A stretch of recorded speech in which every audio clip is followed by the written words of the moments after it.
প্রিয় দর্শক, আসসালামু আলাইকুম। Natore fish farming research centre fish king এয়ারের পক্ষ থেকে আমি খন্দকার জুয়েল ইমাম আপনাদেরকে জানাই আন্তরিক শুভেচ্ছা অভিনন্দন। আশা করি আপনারা সবাই ভালো আছেন। পৌষ মাসের এই শীতের উষ্ণ আবহাওয়ায় আপনাদেরকে জানাই শুভেচ্ছা। এবং মাছ চাষ বিষয় নিয়ে যেহেতু আমি চ্যানেলটা পরিচালনা করি এবং আমি একজন মাছ চাষি, আমার জীবনের শুরু থেকে আমি এই এগ্রি বেস যে পণ্যগুলো উৎপাদনমুখী সেগুলো নিয়ে কাজ করছি এবং কাজ করে থাকি, এটা আপনারা ইতিমধ্যে জেনে গেছেন আমার বিশ্বাস।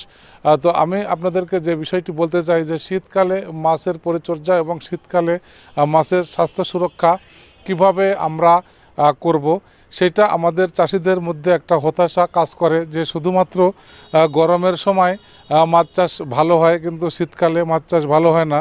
তো সেই প্রসঙ্গে দেখেন আপনারা, গরমকালেও মাছ চাষ ভালো হবে না, শীতকালেও মাছ চাষ ভালো হবে না, 12 মাসে কোনো সময় মাছ চাষ ভালো হবে না।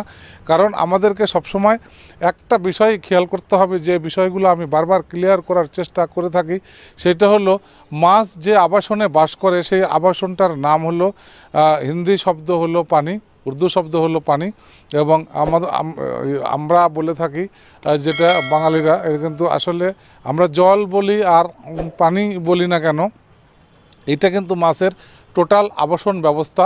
এই আবাসন ব্যবস্থার বাইরে ব্যতি রেখে মাছকে শত কোটি টাকা দিয়ে কোনো মিউজিয়াম জিমনেশিয়াম তৈরি করে বা কোনো অ্যাকোরিয়াম তৈরি করে সেখানে অন্য কোনো পদার্থ বা উপাদান দিয়ে আমরা যদি মাছ পালন করার চেষ্টা করি, সম্ভব নয়।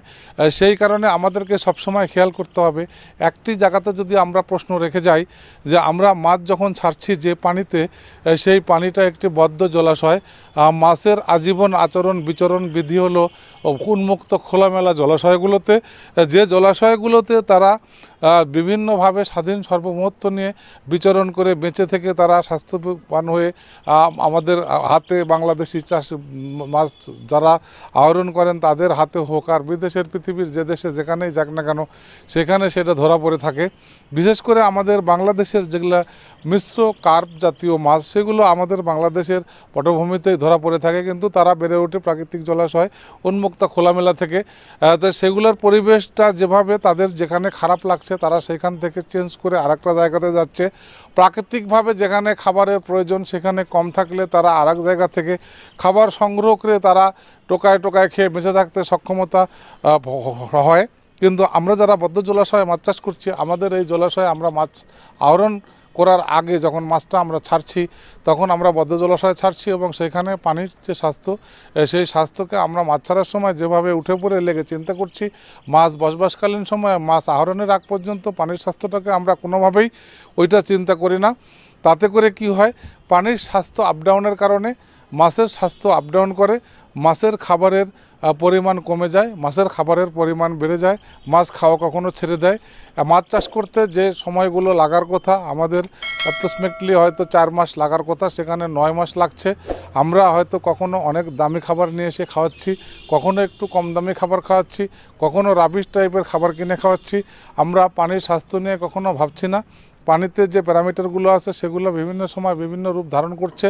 পানিতে অক্সিজেন লেভেল কমে যাচ্ছে, পানিতে কখনো অ্যামোনিয়া বেড়ে যাচ্ছে, পানিতে কখনো নাইট্রোজেন বেড়ে যাচ্ছে, পানিতে কখনো টক্সিসিটি হচ্ছে, কখনো তীব্র টক্সিসিটির কারণে মাছের যে গিল ফুলকা আছে সেগুলো, যে মাছগুলোকে প্রথম আক্রান্ত করলে সর্বপ্রথম সিলভার, গ্লাস কাপ তারা এবং কাতলা মাছেরা এই টক্সিসিটিটাকে সহ্য করতে পারে না।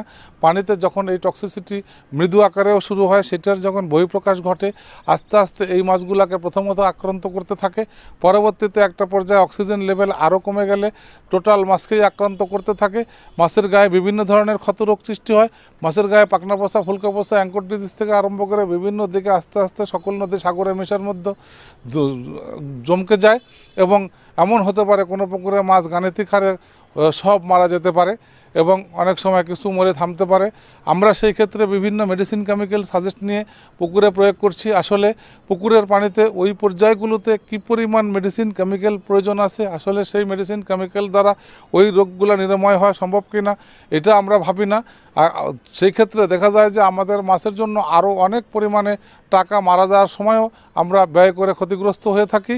আসলে মাছের যে বিষয়গুলো আমরা ধারণা পেয়েছি আমাদের দীর্ঘদিনের চাষবাস পদ্ধতির মধ্যে দিয়ে, সেটা হলো মাছকে প্রতিরোধ করা, বা প্রতিকারের চেয়ে প্রতিরোধ করা, এটা হলো সবচাইতে বড় চ্যালেঞ্জ মাছ চাষের ক্ষেত্রে। সেই জন্য আমাদেরকে যেটা করতে হবে, আমাদের বাংলাদেশের মতো আবহাওয়াতে মাছ চাষের জন্য এখনও বিশ্ব জলবায়ু পরিবর্তনের কারণে আমি বলবো অনেক অংশেই আমাদের ফেভারেট পদ্ম জলাশয়ে, মানে উন্মুক্ত জলাশয়ের বাইরে যে আমাদের আভ্যন্তরীণ জলাশয়গুলোতে আমরা চাষ করছি, সেখানে এই বিষয়গুলোকে গুরুত্ব দিয়ে দেখা। সেটা যদি আমরা দেখতে চাই, তাহলে আমাদেরকে প্রথমত যারা পুকুরের পানিতে চেঞ্জ করতে পারেন, সেটা ওয়েল যদি না পারা যায়, তাহলে আমাদেরকে, আমি অনেক ভিডিওতে বলেছি যে মাসে যদি 4 বার চুন, লবণ, পটাশিয়াম পার ম্যাঙ্গানেট দেওয়া যায়, সেটা অত্যন্ত ভালো।